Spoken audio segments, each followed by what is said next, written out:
देखिए आज जो है कि बिहार पुलिस न्यू भर्ती 2025 के लिए जीके जीएस का एक न्यू प्रैक्टिस सेट लेके आए हुए हैं और ये आपके सिलेबस के आधार पर तैयार किया गया प्रैक्टिस सेट है। इसमें सारे चुनिंदा प्रश्न लिया गया है, वही प्रश्न जो एग्जाम में बार बार पूछा गया है। तो आप सभी आज की इस प्रैक्टिस सेट को शुरू से अंत तक कंप्लीट कर लीजिएगा और हर प्रश्न को आप सभी याद जरूर कर लीजिएगा आप सभी। तो चलिए शुरू करते हैं आज की इस प्रैक्टिस सेट को। सभी एक बार सेशन को लाइक कर लीजिएगा जितने भी मेरे साथ में जुड़े हुए हैं। और देखिए आप सभी के लिए एप्लीकेशन पे न्यू कोर्सेस लॉन्च कर दिया गया है, तो जो भी बच्चे कोर्स को ज्वाइन करना चाहते हैं जाके ज्वाइन करके तैयारी कर सकते हैं, जहां आप सभी को topic wise classes, notes, PDF, ई बुक सारा चीज दिया जाएगा। एप्लीकेशन का लिंक डिस्क्रिप्शन में और कमेंट बॉक्स में पिन कर दिए हैं और आप सभी के लिए वीडियो भी बना दिए हैं, तो वीडियो को देख लीजिएगा तो आसानी होगा ज्वाइन करने में।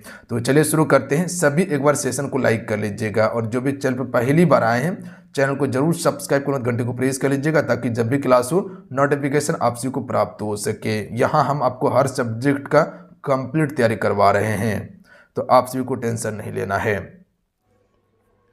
आइए फर्स्ट क्वेश्चन देखिए। पहला क्वेश्चन आपके स्क्रीन पे है और फर्स्ट क्वेश्चन का आंसर कीजिएगा फ्रेंड आप सभी। क्वेश्चन है कि रेड डाटा बुक में किसका विवरण दिया गया है।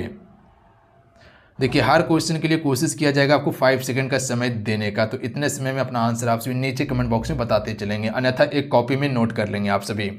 राइट आंसर ऑप्शन में भेजेंगे संकटापन, पादप और जीव जंतु से संबंधित है रेड डाटा बुक। याद रखिएगा ऑप्शन में बी करेक्ट आंसर रहेंगे। अगला क्वेश्चन है कि राउरकेला इस्पात संयंत्र की स्थापना जो हुई थी फ्रेंड वो किसके द्वारा किया गया था। तो आप सभी को बताए होंगे कि राउरकेला की यहाँ पर बात किया जा रहा है तो जर्मनी के सहयोग से स्थापित किया गया था। Option number D correct answer हो जाएंगे। अच्छा आप सभी से ये पूछ लिया जाए कि बोकारो इस्पात संयंत्र और भिलाई इस्पात संयंत्र की स्थापना किस देश के सहयोग से किया गया था, तो आप क्या बोलिएगा, रूस देश के सहयोग से किया गया था। उसके बाद दुर्गापुर, तो ये आपका ब्रिटेन देश के सहयोग से स्थापित किया गया था। यहीं से आप सभी को याद रखना है कि भिलाई, दुर्गापुर और राउरकेला ये तीनों इस्पात संयंत्र की जो स्थापना किया जाता है दूसरी पंचवर्षीय योजना में किया जाता है, जबकि आपका बोकारो जो है उसका स्थापना तीसरी पंचवर्षीय योजना में होता है। क्लियर है, याद रहेगा आप सभी को, बिल्कुल याद करते चलेंगे क्वेश्चन, अगर क्वेश्चन का आंसर पता नहीं हो तो। अगला क्वेश्चन का आंसर करेंगे आप सभी। क्वेश्चन को ध्यानपूर्वक पढ़िए, उसके बाद आंसर करने का कोशिश कीजिएगा। निम्नलिखित में से किसे राज्य विधानमंडल के सदनों की कार्यवाहियों में भाग लेने और बोलने का अधिकार है किंतु मतदान का अधिकार नहीं है फ्रेंड। तो राइट आंसर ऑप्शन में हो जाएंगे महाधिवक्ता को। ध्यान रखिएगा महाधिवक्ता मतदान नहीं कर सकता है बट बोल जरूर सकता है ये। आइए अगला क्वेश्चन देखिए। अगला क्वेश्चन है कि घरों में लगे पंखे, बल्ब आदि ये जुड़े होते हैं। घर में जो आप सिर्फ पंखा देखते होंगे, बल्ब देखते होंगे, बल्ब, ये सभी जो लगे होते हैं वो किस क्रम में लगे होते हैं, तो याद रखिएगा समांतर क्रम में जुड़े होते हैं। किस क्रम में, समांतर क्रम में जुड़े होते हैं, ध्यान रखेंगे आप सभी। क्लियर है फ्रेंड, आपसे क्लासेस को जरूर लाइक कर दीजिएगा। आज आप सभी से रिक्वेस्ट है कि क्या करना है, क्लास को लाइक करके शेयर करना है। आज सभी के पास आपको शेयर करना है। आप सभी से रिक्वेस्ट, इतना सा काम जरूर कर दीजिए आप सभी। द्विनाम पद्धति का अभिपर्याय है पौधे के नामों में दो शब्द में लिखना जो बताता है। यहां पर दो शब्द कर लीजिएगा आप सभी। इसका राइट आंसर ऑप्शन में हो जाएंगे वंश और जाति को बताता है। ऑप्शन में एक करेक्ट आंसर रहेंगे। अगला क्वेश्चन देख लीजिए। भारतीय मानक समय आधारित है, थोड़ा सा फास्ट में करेंगे अन्यथा जो है कि वीडियो जो है कि आपका बहुत बड़ा बन जाएगा, क्लास लंबा हो जाएगा, तो थोड़ा सा फास्ट में कोशिश करेंगे। आप सभी फास्ट में भी चलिएगा। बिल्कुल 82.5 डिग्री पूर्वी देशांतर है, ध्यान रखिएगा आप सभी। 82.5 डिग्री पूर्वी देशांतर भारत का मानक समय है जो कि इलाहाबाद के समीप नैनी नामक स्थान से गुजरता है। ध्यान रखिएगा आप सभी, ये भारत के 5 राज्यों से होकर गुजरने वाली रेखा है। अच्छा भारत का कर्क रेखा जो है ये कितने राज्यों से होकर गुजरने वाली रेखा है, तो याद रखिएगा 8 राज्यों से। अगला है पंचायत समिति का मुख्य निष्पादक कौन होता है, तो पंचायत समिति की बात कर रहा है ना, बिल्कुल राइट आंसर ऑप्शन में डूब जाएंगे खंड विकास पदाधिकारी पंचायत समिति का मुख्य निष्पादक होता है। डी करेक्ट आंसर रहेंगे फ्रेंड। अगला क्वेश्चन देख लीजिए। अगला क्वेश्चन है अधिक नमक वाले अचार में जीवाणु जीवित नहीं रह पाते हैं, क्यों नहीं रह पाते हैं। एक करेक्ट आंसर रहेंगे, ध्यान रखिएगा आप सभी। क्यों नहीं रह पाते हैं, क्योंकि जीव द्रव कुंचित हो जाता है। ध्यान रखिएगा क्या हो जाता है, जीव द्रव कुंचित हो जाता है और इस तरह जो है कि जीवाणु क्या हो जाते हैं, उसमें मर जाते हैं। इसी कारण से जो है कि ज़्यादातर नमक वाले अचार में क्या होता है, जीवाणु जीवित नहीं रह पाता है। अगला है, मुस्लिम लीग ने मुक्ति दिवस कब मनाया था? तो मुस्लिम लीग ने मुक्ति दिवस जो मनाया था 1939 में मनाया था। अगला क्वेश्चन देख लीजिए, भारतीय संविधान में मौलिक कर्तव्य का विचार जो लिया गया है, ये किस देश के संविधान से लिया गया है? कई बार आप सभी को बताए हुए हैं, मौलिक कर्तव्य रूस देश के संविधान से लिया गया है। ऑप्शन में सी करेक्ट आंसर हो जाएंगे। बाकी बात जो है कि आपका मौलिक अधिकार की बात किया जाए तो वो आपका यूएसए देश के संविधान से लिया गया है। संसदीय प्रणाली, एकल नागरिकता ब्रिटेन के संविधान से लिया गया है। संविधान संशोधन की प्रक्रिया ये आपका दक्षिण अफ्रीका के संविधान से लिया गया है। अगला है, दामोदर नदी घाटी परियोजना से लाभान्वित राज्य जो है वो कौन कौन सा है? जो भी ऑप्शन में डी को टिक करे बिल्कुल करेक्ट आंसर है। आंसर को मैच कर लीजिएगा। पश्चिम बंगाल और झारखंड जो है कि ये दोनों राज्य लाभान्वित है और ये दोनों का संयुक्त परियोजना है दामोदर नदी घाटी परियोजना। क्लियर है? क्वेश्चन नंबर 12 है कि जिन पौधे पर बीज बनते हैं किंतु पुष्प नहीं लगते उन्हें क्या कहा जाता है? तो राइट आंसर ऑप्शन में बी बिल्कुल करेक्ट आंसर है। ध्यान रखिएगा, अनावृति बीजी पौधा कहा जाता है, इसे ध्यान रखेंगे आप सभी। क्लियर है? अगला क्वेश्चन देख लीजिए, ज्योग्राफी से क्वेश्चन है कि भारत का क्षेत्रफल विश्व के कुल भौगोलिक क्षेत्रफल का कितना प्रतिशत है? यानी कि भारत के पास जितना क्षेत्रफल है वो पूरा विश्व के भौगोलिक क्षेत्रफल का कितना प्रतिशत है? तो ध्यान रखिएगा, मात्र में 2.4% है। कितना है? 2.4% है। ऑप्शन में बी करेक्ट आंसर हो जाएंगे। और जनसंख्या कितना है? अगर यही क्वेश्चन आपसे इसे पूछ लिया जाए कि जनसंख्या कितना प्रतिशत निवास करता है भारत में पूरे विश्व का, तो ये 17% निवास करता है। ध्यान रखेंगे। अगला क्वेश्चन देख लीजिए, तपेदिक उत्पन्न करने वाला जीवाणु जो है वो कौन सा है? तपेदिक उत्पन्न करने वाला जीवाणु कौन सा है?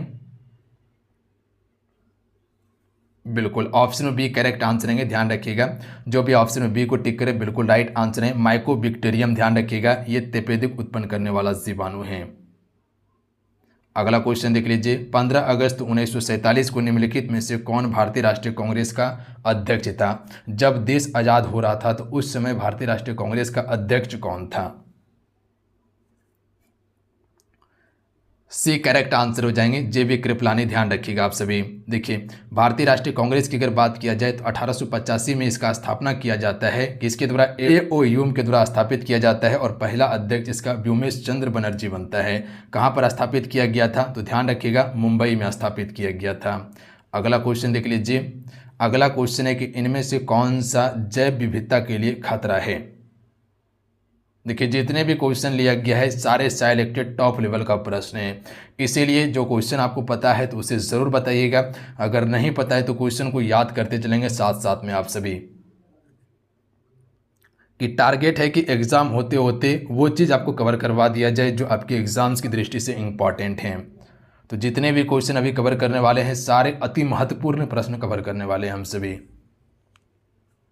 राइट आंसर ऑप्शन में सभी जाएंगे। ध्यान रखिएगा, प्राकृतिक आवासों और वनस्पति का विनाश तथा झूम खेती ये जैव विविधता के लिए खतरा माना गया है। सी करेक्ट आंसर हो जाएंगे। अगला है, कानून के समान संरक्षण वाक्य कहाँ से लिया गया है? अमेरिका से लिया गया है। ध्यान रखिएगा, ए राइट आंसर हो जाएंगे। अगला है, माइटोकॉन्ड्रिया किसमें अनुपस्थित होता है? यहाँ पर देखिएगा, उपस्थित की बात नहीं किया गया है, अनुपस्थित की बात किया गया है। तो ये किसमें अनुपस्थित होता है? तो जीवाणु में अनुपस्थित होता है, जबकि ईस्ट, कवक और हरे शैवाल में उपस्थित होता है। तो ऑप्शन में सी राइट आंसर रहेंगे। अगला क्वेश्चन का आंसर कीजिएगा आप सभी। क्वेश्चन है कि नकदी फसल इनमें से कौन सा नहीं है? नकदी फसल इनमें से कौन सा नहीं है? क्या लगता है, गेहूं नकदी फसल है? नहीं है। ध्यान रखिएगा, गेहूं क्या है? ये आपका रबी फसल है, जबकि गन्ना, कपास, जूट ये क्या है? आपका नकदी फसल है। ध्यान रखिएगा। क्वेश्चन देख लीजिए, वर्ष 1939 में कांग्रेस को छोड़ने के पश्चात सुभाष चंद्र बोस ने किस दल की स्थापना की? बिल्कुल फॉरवर्ड ब्लॉक की स्थापना किया गया था। ऑप्शन में डी राइट आंसर हो जाएंगे। जो भी ऑप्शन में डी को टिक करें बिल्कुल करेक्ट आंसर है। आंसर को मैच कर लीजिएगा। फॉरवर्ड ब्लॉक का स्थापना किया गया था सुभाष चंद्र बोस के द्वारा। अगला क्वेश्चन है, केंद्र सरकार के व्यय को नियंत्रित करने की शक्ति किसमें निहित है? केंद्र सरकार के व्यय को नियंत्रित करने की शक्ति जो है फ्रेंड ये किसमें निहित है? तो नियंत्रक एवं महालेखा परीक्षक में निहित है। ऑप्शन में बी राइट आंसर हो जाएंगे, सॉरी सी राइट आंसर हो जाएंगे, बी नहीं। ऑप्शन में सी जो भी टिक करें बिल्कुल करेक्ट आंसर हो जाएंगे। अगला क्वेश्चन देख लीजिए, 73वां संविधान संशोधन का संबंध जो है वो किससे है। देखिए आपसे इसे क्वेश्चन क्या पूछा गया, 73वां संविधान संशोधन के बारे में पूछा गया है, तो ये पंचायती राज से संबंधित था। 73वां संविधान संशोधन कब होता है, 1992 में होता है, ध्यान रखिएगा। और पंचायती राज को पूर्ण दर्जा दिया जाता है, ध्यान रखेंगे। ऑप्शन में सी करेक्ट आंसर हो जाएंगे। अगला क्वेश्चन देख लीजिए फ्रेंड, क्वेश्चन है कि किसी चालक के सिरों के बीच विभवांतर उसमें बहने वाली धारा के समानुपाती होता है, यह नियम किसका है। क्वेश्चन समझिएगा, क्वेश्चन क्या कहना चाह रहा है फ्रेंड, किसी चालक के सिरों के बीच विभवांतर उसमें बहने वाली धारा के समानुपाती होता है, यह नियम जो है ये किसका है। राइट आंसर ऑप्शन में डी जाएंगे, ओम का नियम है, ध्यान रखिएगा आप सभी। तो आप क्या बोलिएगा, ऑप्शन में डी बिल्कुल करेक्ट आंसर हो जाएंगे।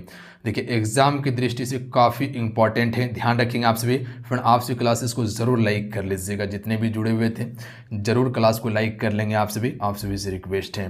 भारत के किस राज्य में समान नागरिक संहिता लागू है। चलिए यहीं से आप सभी को बताना है कि सबसे अधिक साक्षरता दर वाला राज्य जो है वो कौन सा है। फ्रेंड ये क्वेश्चन का आंसर नीचे कमेंट करके आप सभी को बताना है।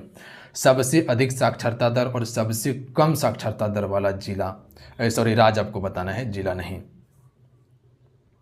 भारत के किस राज्य में समान नागरिक संहिता लागू है, तो ये गोवा राज्य में है, याद रहेगा आप सभी को। ऑप्शन में डी करेक्ट आंसर रहेंगे।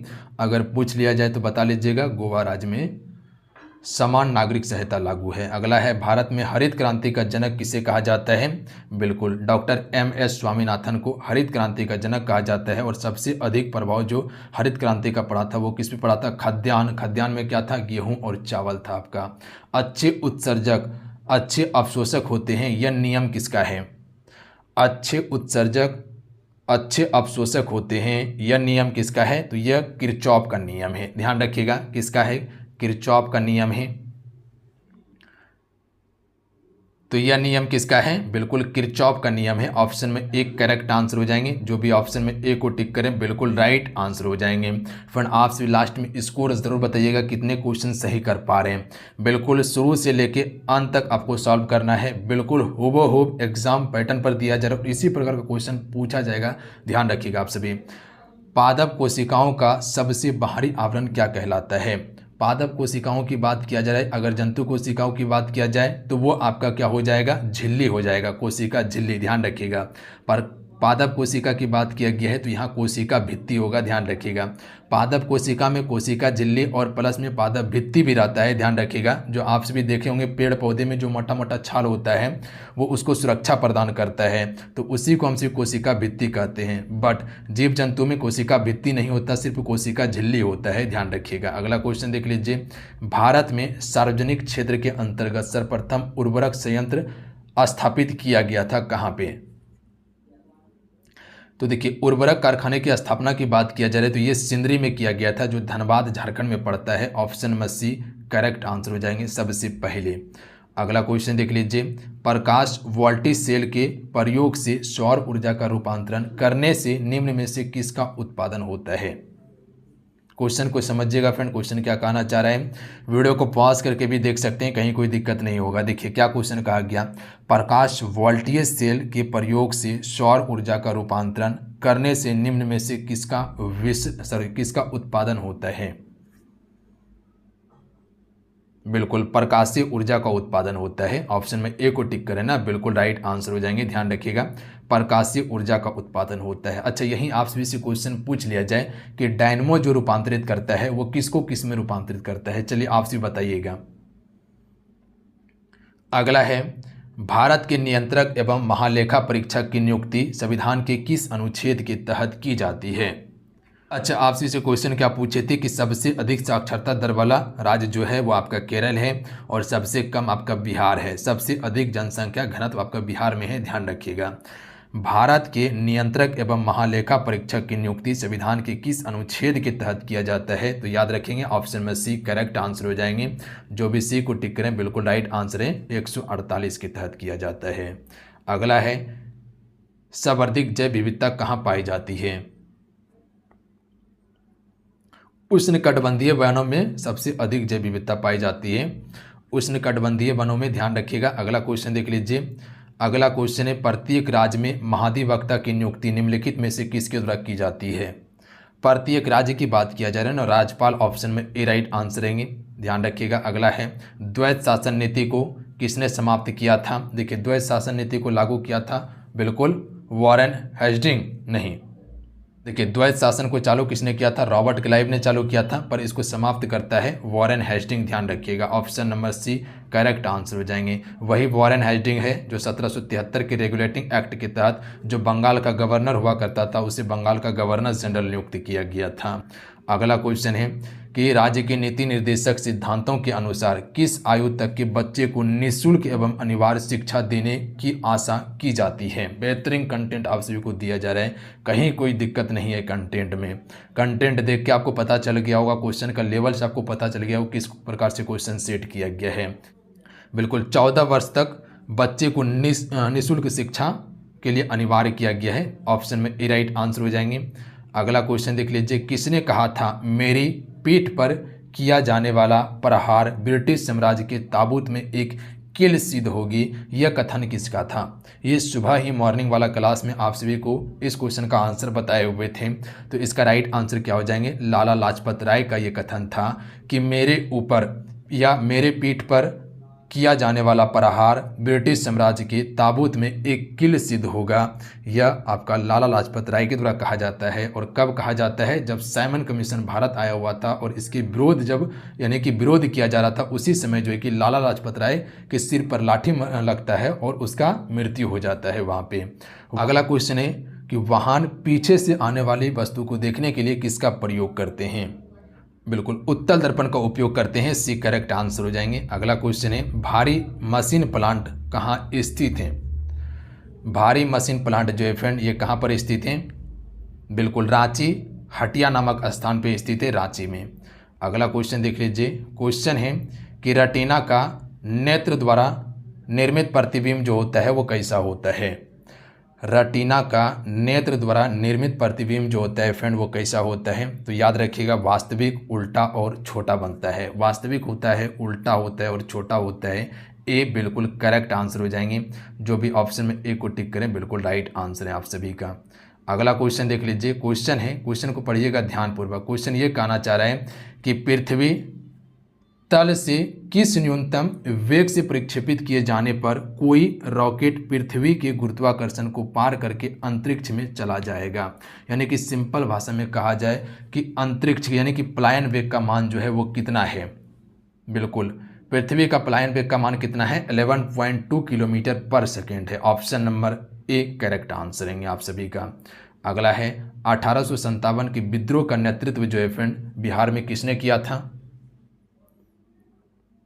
बिल्कुल बाबू वीर कुंवर सिंह के द्वारा किया गया था, ऑप्शन में बी राइट आंसर हो जाएंगे। अगला क्वेश्चन देख लीजिए, क्वेश्चन है कि दिन के समय पृथ्वी समुद्र के जल की अपेक्षा बहुत जल्द गर्म हो जाती है, क्योंकि। तो ये क्यों गर्म हो जाती है, क्योंकि जल की विशिष्ट ऊष्माधारिता काफ़ी अधिक होती है। जल की विशिष्ट ऊष्माधारिता काफ़ी अधिक होती है, option number C right answer हो जाएंगे, ध्यान रखेंगे आप सभी। अगला है भारत में किस दिन को राष्ट्रीय खेल दिवस के रूप में मनाया जाता है। बिल्कुल आप सभी को टेस्ट के तौर पर लेकर चलना है, ज़्यादा प्रेशर नहीं लेना है आप सभी को। बिल्कुल इसे टेस्ट के तौर पर लेकर चलिएगा और लास्ट में स्कोर बताइएगा कि हाँ 75 क्वेश्चन में हमने इतना क्वेश्चन को एक्यूरेट सही किए हुए हैं।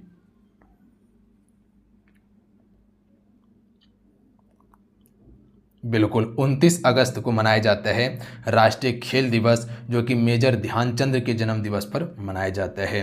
भारत का राष्ट्रीय खेल क्या है, हॉकी है। अगला है निम्नलिखित में से कौन सा शहर गोमती नदी के तट पर स्थित है। तो लखनऊ स्थित है गोमती नदी के तट पर। अगला है मधुमलाई राष्ट्रीय उद्यान कहाँ पर स्थित है, तो बिल्कुल ये स्थित है आपका तमिलनाडु राज्य में, ध्यान रखेंगे आप सभी। अगला क्वेश्चन देख लीजिए, क्रिकेट के गेंद को किस कोण से मारा जाना चाहिए ताकि वह अधिकतम दूरी तक जा सके। तो देखिए अगर अधिकतम दूरी तक भेजना है तो उसको 45 डिग्री 36 कोण से मारा जाना चाहिए, तब जो है कि वह गेंद क्या होगा, अधिकतम दूरी तक जा पाएगा। तो ऑप्शन नंबर यहाँ पर बी बिल्कुल राइट आंसर हो जाएंगे आप सभी का, याद रहेगा, ध्यान रखिएगा आप सभी। यानी क्या है, तो ओरियन एक तारामंडल का नाम है, ध्यान रखिएगा। ओरियन क्या है? तारामंडल का नाम है। अगला क्वेश्चन देख लीजिए, अमृत शहर की नींव किस सिख गुरु ने रखी थी? बिल्कुल गुरु रामदास के द्वारा, ध्यान रखिएगा, गुरु रामदास जी ने अमृत शहर की नींव रखी थी। अगला है, फीफा का शासी निकाय का मुख्यालय जो है फ्रेंड ये कहाँ पे है? तो ये ज्यूरिख में स्थित है। ऑप्शन में ए राइट आंसर रहेंगे। अगला क्वेश्चन देख लीजिए, प्रकाश संश्लेषण की प्रक्रिया के लिए क्या क्या ज़रूरी होता है? यानी कि प्रकाश संश्लेषण करने के लिए क्या क्या चीज़ आवश्यक है? तो ध्यान रखिएगा, कार्बन डाइऑक्साइड और पानी भी चाहिए, सूर्य का प्रकाश भी चाहिए और क्लोरोफिल भी चाहिए। क्या लगता है, सूर्य का प्रकाश नहीं रहने के बाद प्रकाश संश्लेषण हो पाएगा? नहीं हो पाएगा। तो ये सभी चाहिए, ध्यान रखिएगा। Option number A right answer हो जाएंगे। अगला क्वेश्चन देख लीजिए, राष्ट्रीय ग्रामीण विकास और पंचायती राज संस्थान डैश में स्थित हैं। राष्ट्रीय ग्रामीण विकास और पंचायती राज संस्थान जो है फ्रेंड ये कहाँ पर स्थित हैं? बिल्कुल हैदराबाद में स्थित हैं। ध्यान रखिएगा, तेलंगाना की राजधानी कहाँ पे है? हैदराबाद में स्थित हैं।